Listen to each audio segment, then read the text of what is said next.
Hi hello welcome to my YouTube channel. ನಾನು ಇವತ್ತಿನ ದಿನ ಏನು ಹೇಳೋಕೆ ಹೊರಟಿದ್ದೀನಿ ಅಂದರೆ, ಎಲ್ರಿಗೂ ನಿಮಗೆ ಗೊತ್ತಿರೋದೆ, ನಾನು ಬಾಲ್ಯ ವಿವಾಹ ಬಗ್ಗೆ ಹೇಳ್ತೀನಿ ಅಂತ. ಇವಾಗ ಸಾಮಾನ್ಯವಾಗಿ ಇವಾಗಿನ ಕಾಲದಲ್ಲೆಲ್ಲ ಹೇಗಾಗಿದೆ ಅಂದರೆ, ಹೆಣ್ಮಕ್ಳು ತುಂಬಾ ಇವಾಗ ಮಕ್ಕಳೇ ತುಂಬ ಚುರುಕಾಗಿ ಹೋಗಿದ್ದಾರೆ. ಹೆಣ್ಮಕ್ಳು ಅಷ್ಟೇ. ಈಗ ನಾನು ನಮ್ಮ ನನ್ನ ಏಜ್ ಅವಾಗ 13ನೇ ವಯಸ್ಸು ಅವಾಗ. 13ನೇ ವಯಸ್ಸಲ್ಲಿ ಈಗ ಅಮ್ಮ, ಅಪ್ಪ ನಮ್ಮದು ಲೈಫ್ ಫಸ್ಟಿಂದ ಹೇಳೋದಾದರೆ, ಅಮ್ಮ ಅಪ್ಪನಿಗೆ ನಾವು 3 ಜನ ಮಕ್ಕಳು. ನಾವು 3 ಜನ ಮಕ್ಳ ಮೇಲೆ ನನ್ನ ತಮ್ಮ, ನನ್ನ ತಂಗಿ ತುಂಬ ಚಿಕ್ಕವರಿದ್ದರು. ಅದರಲ್ಲಿ ನಾನೇ ದೊಡ್ಡವಳು. ದೊಡ್ಡವಳು 13ನೇ ವಯಸ್ಸೇನೋ ಇರಬೇಕು. ಆವಾಗ ನನ್ನ ಮದುವೆ ಫಿಕ್ಸ್ ಆಯಿತು.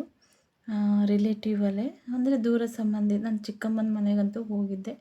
ಅಲ್ಲೇ ನನಗೆ ಅವ್ರು ನೋಡಿಬಿಟ್ಟು ಇಷ್ಟಪಟ್ಟರು. ಇಲ್ಲ, ನಾನು ಅದೇ ಹುಡುಗಿನೇ ಮದುವೆ ಆಗ್ತೀನಿ ಅಂತಂದು ಹೇಳಿದರು. ಬಟ್ ಏನಂತ ಅಮ್ಮನ ಹತ್ರ ಎಲ್ಲ ಏನಂತ ಹೇಳಿ ಮದುವೆ ಆದರು. ಇಲ್ಲ, ಮನೆ ಮಗಳ ಥರ ನೋಡ್ಕೊತೀವಿ, ನಾವು ತುಂಬ ಚೆನ್ನಾಗಿ ನೋಡ್ಕೊಂಡು ನಾವೇ ಓದಿಸ್ತೀವಿ ಅಂತಂದು ಹೇಳಿದ್ರು.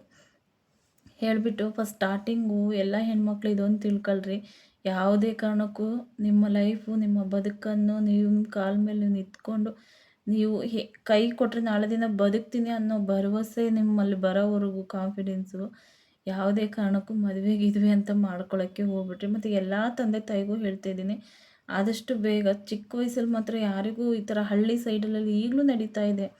ಈಗಲೂ ಕೆಲವೊಂದು ಕಡೆ ಎಲ್ಲ ಚಿಕ್ಕ ಚಿಕ್ಕ ವಯಸ್ಸಿಗೆ ಎಲ್ಲ ಮದುವೆ ಮಾಡಿಕೊಡ್ತಾರೆ. ನಾನು ತುಂಬ ಜನ ನೋಡಿದ್ದೀನಿ. ಇದು ತುಂಬ ಕಾಲ ಇವಾಗ ಬದಲಾಗಿದೆ. ಯಾವ ಕಾರಣಕ್ಕೂ ಆ ರೀತಿ ಮಾಡೋಕ್ಕೆ ಹೋಗ್ಬೇಡಿ. ಮತ್ತು ನಂದು ಚಿಕ್ಕ ವಯಸ್ಸಿಗೆ ಮದುವೆ ಆಯಿತು. ಎಲ್ಲ 13 ವಯಸ್ಸಿಗೆ ನನ್ನ ಮದುವೆ ಆಯಿತು. 13 ವಯಸ್ಸಿಗೆ ನನ್ನ ಮದುವೆ ಆದಮೇಲೆ ನಾನು ಅಲ್ಲಿಂದ ಒಂದು ದೇವಸ್ಥಾನದಲ್ಲೇ, ನಾವು ತುಂಬ ಬಡವರು ನಾವು. ಅಮ್ಮನ ಮನೆಯಿಂದ ತುಂಬ ಸ್ವಲ್ಪ ತಕ್ಕ ಮಟ್ಟಿಗೆ ಅಂದರೆ, ಅಷ್ಟು ತುಂಬಾ ಅಂದರೆ ತುಂಬ ತಿನ್ನೋಕ್ಕಿಲ್ಲದೆ ಇರೋಷ್ಟು ಅಂತ ಹೇಳಲಿಲ್ಲ. ಸ್ವಲ್ಪ ಬರ್ತಾ ಬರ್ತಾ ಸ್ವಲ್ಪ ಸುಧಾರಿಸ್ಕೊಂಡಿತ್ತು. ನಾವು ತುಂಬ ಚಿಕ್ಕ ವಯಸ್ಸಲ್ಲಿದ್ದ ತುಂಬಾ ಕಷ್ಟಪಟ್ಟಿದ್ದೀವಿ. ಒಂದೊಂದು ಹೊತ್ತು ತಿನ್ನೋದಕ್ಕೂ ಕಷ್ಟ. ಬರೀ ರೊಟ್ಟಿ, ಅದು ರೊಟ್ಟಿ ತಿನ್ನೋದಕ್ಕೂ ಎಷ್ಟು, ನಮ್ಮಮ್ಮ ಒಂದು ಹೊತ್ತಿಗೆ ಎದ್ದು ಓಡೋಗೋರು. ಅವಾಗೆಲ್ಲ ಹಳ್ಳಿ ಸೈಡು ಹೊಕ್ಲು ಅಂತ ಮಾಡೋರು. ಅಂದರೆ ಈ ಭತ್ತ ಎಲ್ಲ ಕೈಯಲ್ಲೇ ಬಡಿದು ಹೊಕ್ಲು ಮಾಡೋರಂತೆ. ಒಂದು ಹೊತ್ತಿಗೆ 4 ಗಂಟೆಗೆ ಎದ್ದು ನಮ್ಮಮ್ಮ. ಆಮೇಲೆ ಬಂದುಬಿಟ್ಟು ರೊಟ್ಟಿ ಕೊಟ್ಬಿಟ್ಟು ಅನ್ನ ಇಸ್ಕೊಳೋದು.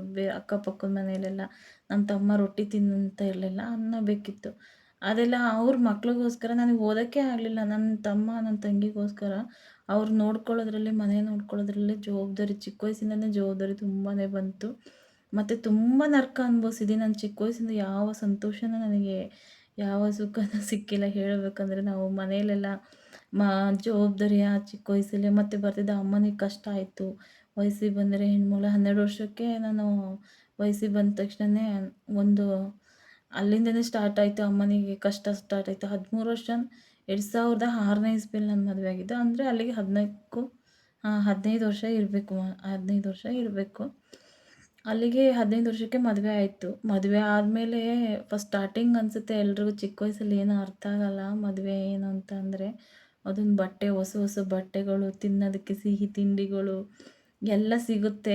ಅದೊಂದು ಆ ಟೈಮಲ್ಲಿ ಖುಷಿ, ಒಂದು ಎಂಜಾಯ್ಮೆಂಟ್. ಅಂದರೆ ಎಲ್ಲ ನಮಗೆ ಸ್ಪೆಷಲ್ ಟ್ರೀಟ್ ಮಾಡ್ತಾರೆ. ಈ ಥರ ಎಲ್ಲ ಭಾವನೆಗಳು ತುಂಬ ಜನ ಹೆಣ್ಮಕ್ಳಿಗಿರುತ್ತೆ. ಅದೇ ಥರ ನನಗೂ ಇದ್ದಿದ್ದು. ಮದುವೆ ಅಂದರೆ ಅದೊಂದು ದೊಡ್ಡ ಯುದ್ಧ ಅಂತಂದೇ ಗೊತ್ತಿಲ್ಲ ಹೇಳ್ಬೇಕಂದ್ರೆ. ಅಲ್ಲಿಂದ ಸ್ಟಾರ್ಟ್ ಆಯ್ತು. ಆಮೇಲೆ ಮದುವೆನೂ ಆಯಿತು. ಮದುವೆ ಕರ್ಕೊಂಡೋದ್ರು. ಫಸ್ಟ್ ಸ್ಟಾರ್ಟಿಂಗ್ ಎಲ್ಲನೂ ಚೆನ್ನಾಗೇ ಇತ್ತು. ಅದೇನೋ ಶಾಸ್ತ್ರ ಹೇಳ್ತಾರಲ್ಲ, ಹೊಸ್ಬಿಸಿ ನನ್ನ ಗಂಡ ಪೊರ್ಕೆ ತೊಗೊಂಡ, ಬರ್ಬರ್ತಾ ನನ್ನ ಗಂಡ ಬಾರಿಕೋಲು ಹಿಡ್ಕಂಡ ಅಂತಂದು. ಇಲ್ಲಿ ಬಾರಿಕೋಲಲ್ಲ, ದೊಡ್ಡ ಯುದ್ಧನೇ ನಡೆದು ಹೋಯಿತು. ಬರ್ತಾ ಬರ್ತಾ 3 ತಿಂಗಳಲ್ಲಿ, 6 ತಿಂಗಳಲ್ಲಿ ಹೀಗೆ ಜೀವನ. ಹೀಗೆ ಶಾಸ್ತ್ರವಂತಿ. ಎಂಥ ಕ್ರೂರಿನ ಮದುವೆ ಆಗಿದ್ದೀನಿ ಅಂತ ಆಮೇಲೆ ಗೊತ್ತಾಯಿತು. ಅವನನ್ನು ಅಷ್ಟು ಕ್ರೂರಿತನ ಇದ್ದವನ್ನ ಬದಲಾಯಿಸ್ಕೊಂಡು 14 ವರ್ಷ ನಾನು ಕಷ್ಟ ಅನುಭವಿಸಿದ್ದೀನಿ ಅಂದರೆ ನರಕನೇ ಅನುಭವಿಸಿದ್ದೀನಿ. ಸತ್ತು ಬದುಕಿದ್ದೀನಿ. ಎಷ್ಟು ಸಲ ಸತ್ತಿದ್ದೀನಿ ಅಂತಂದೇ ಗೊತ್ತಿಲ್ಲ. ಕೊನೆಗೆ ನಾವು ಮರ್ಡರ್ ಮಾಡೋಂಥ ಸ್ಥಿತಿಯಲ್ಲೆಲ್ಲ ಹೋಗ್ಬಿಟ್ಟಿದ್ರು. ಆದರೂ ಯಾರು ಏನೇ ಮಾಡಲಿ, ಅತ್ತೆ ಮಾವ ಎಲ್ಲರೂ ಹೊಡೆದಿದ್ದಾರೆ. ಆದರೆ ನನಗೆ ಯಾರ ಮೇಲೂ ಬೇಜಾರಿಲ್ಲ, ಯಾರ ಮೇಲೂ ಕೋಪ ಇಲ್ಲ. ಎಲ್ಲಿವರೆಗೂ ಹೆಣ್ಮಕ್ಳು ಸಹಿಸ್ಕೊಂಡಿರ್ತಾರೋ ಅಲ್ಲಿವರೆಗೂ ಇಂಥವರೆಲ್ಲ ಟಾರ್ಚರ್ ಕೊಡೋರು ಇದ್ದೇ ಇರ್ತಾರೆ. ನಾನು ಪೂರ್ತಿ ಒಂದು ಕಡೆಯಿಂದ ಹೇಳ್ಕೊತ ಹೋದ್ರೆ ಇಡೀ ಹಿಸ್ಟ್ರಿಯಲ್ಲೇ ಮುಗಿಯಲ್ಲ, ಆ ರೀತಿ ನನ್ನ ನರಕ ಹೋಗಿದೆ. ಏನಪ್ಪ ಅಂದರೆ ಎಷ್ಟೋ ಹೆಣ್ಮಕ್ಳಿಗೆ ಎಲ್ಲಾನು ಸಹಿಸ್ಕೊಳ್ರಿ. ಆದಷ್ಟು ಮಿತಿ ಮೀರಿದಾಗ ಯಾವುದೇ ಕಾರಣಕ್ಕೂ ಸಹಿಸ್ಕೊಳ್ಳೋಕೆ ಹೋಗ್ಬೇಡಿ. ಯಾಕಂದರೆ ನಮ್ಮದೇ ಆದಂಥ ಒಂದು ಐಡೆಂಟಿಫೈ ಇರುತ್ತೆ. ಅಪ್ಪ, ಅಮ್ಮ ಅಷ್ಟು ಕಷ್ಟಪಟ್ಟು ಸಾಕಿರ್ತಾರೆ, ಎಲ್ಲ ಮಾಡ್ತಾರೆ. ನಿಮಗೂ ಅಷ್ಟೇ ಹೇಳೋದು, ಪ್ರತಿಯೊಂದು ಗಂಡು ಮಕ್ಕಳಿಗೂ ಹೇಳೋದು. ಒಂದು ಹೆಣ್ಣು ಬೇರೆ ಮನೆಯಿಂದ ಒಂದು ಹೆಣ್ಣು ಬಂದಿದೆ ಅಂದರೆ ಅದನ್ನು ತುಂಬ ಗೌರವ ಕೊಡಿ. ಒಂದು ಹೆಣ್ಣು ಅಂದರೆ ಪೂಜಿಸಿ. ಮತ್ತು ಹೆಣ್ಮಕ್ಳಿಗೂ ಅಷ್ಟೇ ಹೇಳೋದು, ಪ್ರೀತಿಯಿಂದ ಇದ್ದರೆ ಪ್ರೀತಿನೇ ಕೊಡಿ, ಆಯಿತಾ? ಅದನ್ನು ಮತ್ತೆ ದ್ವೇಷ ಮಾಡ್ಕೊಳಕ್ಕೆ ಹೋಗಬೇಡಿ. ಯಾಕೆ ಯಾರ್ದೋ ಈಗ ಒಂದಂತೂ ಈಗ ಅಲ್ಲಿ ಪ್ರೀತಿ ಇದ್ರೂ ಕೆಲವೊಬ್ರು ಏನು ಮಾಡ್ತಾರೆ, ಹಲ್ಲಿದ್ದವ್ರಿಗೆ ಕಡಲೆ ಇದ್ದಾರೆ, ಕಡಲೆ ಇದ್ದವ್ರಿಗೆ ಹಲ್ಲಿಲ್ಲ, ಆ ರೀತಿ ಆಗಿದೆ ಇವಾಗ. ಗಂಡ ತುಂಬ ಪ್ರೀತಿ ಮಾಡ್ತಿರ್ತಾನೆ, ಆದರೆ ಏನು ಮಾಡ್ತಾರೆ ಇವರು, ಯಾರೋ ಹನ್ನೊಂದನೇ ಪರ್ಸನ್ನಿಂದ ಇವು ನಿಮ್ಮ ಲೈಫನ್ನು ಹಾಳು ಮಾಡ್ಕೊತೀರ. ಅವನು ಬಂದವನು ಏನು ಗೊತ್ತಾ, ಜಸ್ಟು ನಿಮ್ಮನ್ನು ಯಾವುದೇ ಕಾರಣಕ್ಕೂ ನಿಜವಾದ ಪ್ರೀತಿ ಅವನ ಹತ್ರ ಇರಲ್ಲ. ಅವನ ಹತ್ರ ಇರೋದು ಓನ್ಲಿ ನಿಮ್ಮ ಹತ್ರ ಇರೋದು ಅವನಿಗೆ ಪಡ್ಕೊಳ್ಳೋ ತನಕ ಅಷ್ಟೇ. ನಿಮ್ಮ ಹತ್ರ ಏನಿದೆಯೋ ಅವ್ನು ಅದೇ ನೀವು ನೆಲಕ್ಕೆ ಒಂದಿನ ಬೀಳಿ ನೋಡೋಣ, ಅವ್ನು ಬರ್ತಾನೆ. ನನಗೆ ಹುಷಾರಿಲ್ಲ ಅಂದರೆ ಓಡಿ ಬರ್ತಾನೆ? ಯಾರು ಬರಲ್ಲ. ಯಾಕಂದರೆ ಪ್ರೀತಿ ಕೊಡೋ ಗಂಡನಿಂದ ಮಾತ್ರನೇ ಎಲ್ಲ ಸಾಧ್ಯನೇ. ಒಳ್ಳೆ ಗಂಡನಿಗೆ, ಒಳ್ಳೆ ಗಂಡು ಮಕ್ಕಳಿಗೆ ಇವತ್ತಿನ ಕಾಲದಲ್ಲಿ ಕಾಲ ಇಲ್ಲ. ಒಳ್ಳೆ ಹೆಂಡತಿಗೇನೂ ಕಾಲ ಇಲ್ಲ. ಆ ರೀತಿ ಆಗೋಗಿದೆ, ಉಲ್ಟಾ ಪಲ್ಟಾ ಆಗೋಗಿದೆ ಜೀವನ. ಏನೂ ಮಾಡೋಕ್ಕಲ್ಲ. ಪ್ರತಿಯೊಂದು ಹೆಣ್ಮಕ್ಳನ್ನು ತುಂಬ ಅರ್ಥ ಮಾಡಿಕೊಂಡು ಎಲ್ಲದಕ್ಕೂ ನಿಭಾಯಿಸ್ಕೊಂಡು ಹೋಗಿ. ಆಮೇಲೆ ಯಾರು ಸೂಸೈಡೆಲ್ಲ ಮಾಡ್ಕೊಳಕ್ಕೆ ಹೋಗಬೇಡಿ. ನಾನು ಹೇಳೋದಿಷ್ಟೇ, ಸೂಸೈಡ್ ಅಂತ ಬಂದರೆ ಒಂದಲ್ಲ ಒಂದಿನ ಗೊತ್ತಿಲ್ಲ, ಆ ವ್ಯಕ್ತಿ ನಿಮ್ಮನ್ನು ಅರ್ಥ ಮಾಡ್ಕೊಂಡ್ರು ಮಾಡ್ಕೋಬೋದು, ಮಾಡ್ಕೊಂಡೇನೋ ಇರ್ಬೋದು. ನನ್ನ ಲೈಫಲ್ಲಿ ಹೇಳ್ಬೇಕಂದ್ರೆ ಹೋಗಿರೋ ವ್ಯಕ್ತಿ ಬಗ್ಗೆ ತಲೆ ಕೆಡಿಸ್ಕೊಳ್ಳೋವಷ್ಟು ಇದು ಇಲ್ಲ. ದ್ವೇಷ ಮಾಡೋವಷ್ಟು ನನಗೆ ತಲೆಗೆ ಆ ಥರ ಹೋಗೋದು ಇಲ್ಲ. ನಾನು ಯಾರಿಗೂ ದ್ವೇಷ ಮಾಡೋಕ್ಕೂ ಇಷ್ಟಪಡಲ್ಲ. ದ್ವೇಷ ಏನಕ್ಕೆ ಮಾಡಬೇಕು? ಎಲ್ಲ ನಮ್ಮ ಬ್ಯಾಡ್ ಲಕ್, ನಮ್ಮ ಹಣೆ ಬರಹದಲ್ಲಿ ಬರೆದಿರೋದು. ಯಾರು ಏನು ಮಾಡೋಕ್ಕಲ್ಲ. ಪ್ರೀತಿ ಮಾಡುವಾಗ ಮಾತ್ರ ನಾವು ಪ್ರೀತಿ ಕೊಡಬೇಕಂತ ಏನಿಲ್ವಲ್ಲ. ಆ ವ್ಯಕ್ತಿ ಬಿಟ್ಟು ಹೋದಾಗೂ ನಾವು ಪ್ರೀತಿ ಮನಸಲ್ಲೇ ಪ್ರೀತಿಯಿಂದ ಇಟ್ಕೊಂಡು ಚೆನ್ನಾಗಿರಲಿ, ಎಲ್ಲರೂ ಇರಲಿ, ಚೆನ್ನಾಗಿರಲಿ ಅಂತ ಅಂದ್ಕೋಬೋದು. ಚೆನ್ನಾಗಿರಲಿ. ನಾನು ಎಲ್ಲೇ ಹೋದರೂ ಎಷ್ಟೋ ದಿನ ನಾನು ಬಯಸೋದು ಒಂದೇ, ನನಗೆ ಯಾರೇ ಹಿಂಸೆ ಕೊಟ್ಟೋರು ಗಿಟ್ಟು ಯಾರೇ ಆದರೂ ನನಗೆಲ್ಲರೂ ಚೆನ್ನಾಗಿರಲಿ ಅಂತಂದೆ. ಇವತ್ತು ಬಾಲ್ಯ ವಿವಾಹ ಮಾಡಿಕೊಂಡು 4 ಗೋಡೆಗಳ ಮಧ್ಯೆ ಇದ್ದು, ಮತ್ತು ನೋಡಿ ಜಮೀನುಗಳಲ್ಲೆಲ್ಲ ಕೆಲಸ ಕಲ್ತಿದ್ದೀನಿ. ಜೋಳ ಮುರಿಯೋದ್ರಿಂದ ಹಿಡಿದು ಕಳೆ ಎಲ್ಲ ಪ್ರತಿಯೊಂದು ನಾಟಿ ಎಲ್ಲ ಕೆಲಸನೂ ಮಾಡಿ ಬಂದಿದ್ದೀನಿ. ನಮ್ಮ ಅಮ್ಮನ ಮನೇಲಿ ಒಂದಿನ ಹೊರಗಡೆ ಬಿಸಿಲು ಮುಖ ನೋಡ್ದವಳಲ್ಲ ನಾನು. ಒಂದೇ ಒಂದು ದಿನ ಬಿಸಿಲು ಮುಖ ನೋಡಿಲ್ಲ. ಅಂಥದ್ರಲ್ಲಿ ಇವತ್ತು ಎಲ್ಲ ಥರದ ಗಾರೆ ಕೆಲಸನೂ ಮಾಡಿ ಬಂದಿದ್ದೀನಿ. ಎಲ್ಲ ಥರ ಕೆಲಸ, ಕೊನೆಗೆ ಹಾಸ್ಪಿಟಲ್ ಕೆಲಸನೂ ಮಾಡಿದ್ದೀನಿ. ಆಯ್ತು, 4 ಗೋಡೆಗಳ ಮಧ್ಯೆನೇ ಇದ್ದಂಥವಳು ಇವತ್ತೆಲ್ಲ ಕೆಲಸ ಮಾಡಿ ಕೊನೆಗೆ ನಾನು ಬೆಂಗಳೂರು ಬಂದು ನನ್ನ ಬದುಕನ್ನು ಕಟ್ಕೊಂಡಿದ್ದೀನಿ. ಪುಟ್ಟದಾಗಿನ್ನು ಮಕ್ಕಳು ಎಲ್ಲ ಸೆಟ್ಲ್ ಆಗಿಲ್ಲ.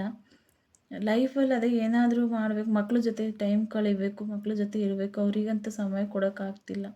ಅವ್ರ ಜೊತೆ ಇರಬೇಕು ಅಂತ ಆಸೆ. ಆದರೆ ಏನು ಮಾಡೋದು, ಈ 24 ಅವರ್ಸ್ ಕೆಲಸದಿಂದ ನನ್ನ ಮಕ್ಕಳನ್ನ ನಾನು ತುಂಬ ದೂರ ಇಡ್ತಾ ಇದ್ದೀನಿ. ಆ ಪರಿಸ್ಥಿತಿ ನನಗೆ ಬಂದಿದೆ.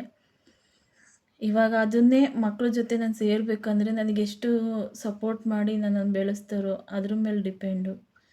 ಅದ್ರ ಮೇಲೆ ನಾನು ಏನು ಮಾಡಬೇಕು, ಏನು ಬಿಡಬೇಕು ಅಂತ ಈಗ ಅದೊಂದೇ ನನಗೆ ಆಪ್ಷನ್ ಉಳಿದಿದೆ.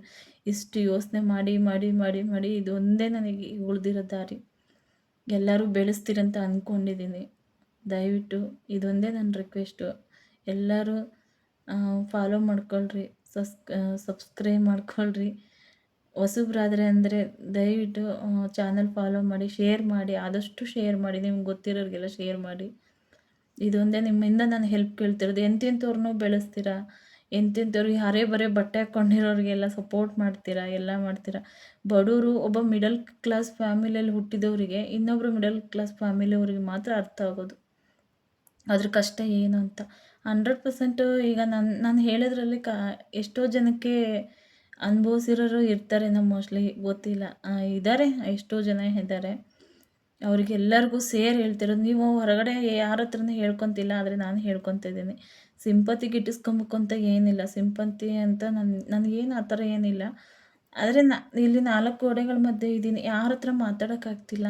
ತುಂಬಾ ಕೆಲವೊಂದು ಟೈಮ್ ನಾವು ಎಲ್ಲ ಅನುಭವಿಸ್ತಿದ್ದೀನಿ. ಈಗಾದರೂ ಬದುಕಬೇಕು, ನ್ಯಾಯವಾಗಿ ಬದುಕಬೇಕು, ಯಾರಿಗೂ ಮಾತ್ರ ನನ್ನಿಂದ ಹಿಂಸೆ ಆಗಬಾರ್ದು.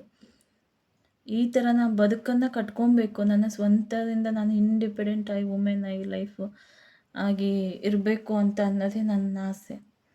ಯಾರಿಗೂ ಇಷ್ಟಪಡಲ್ಲ. ಈ ಡಿಪೆಂಡ್ ಆಗಿ ಇರೋಕ್ಕೆ ನನಗೆ ಇಷ್ಟನೂ ಇಲ್ಲ. ಎಲ್ಲರಿಗೂ ನಮಸ್ತೆ. ಧನ್ಯವಾದಗಳು.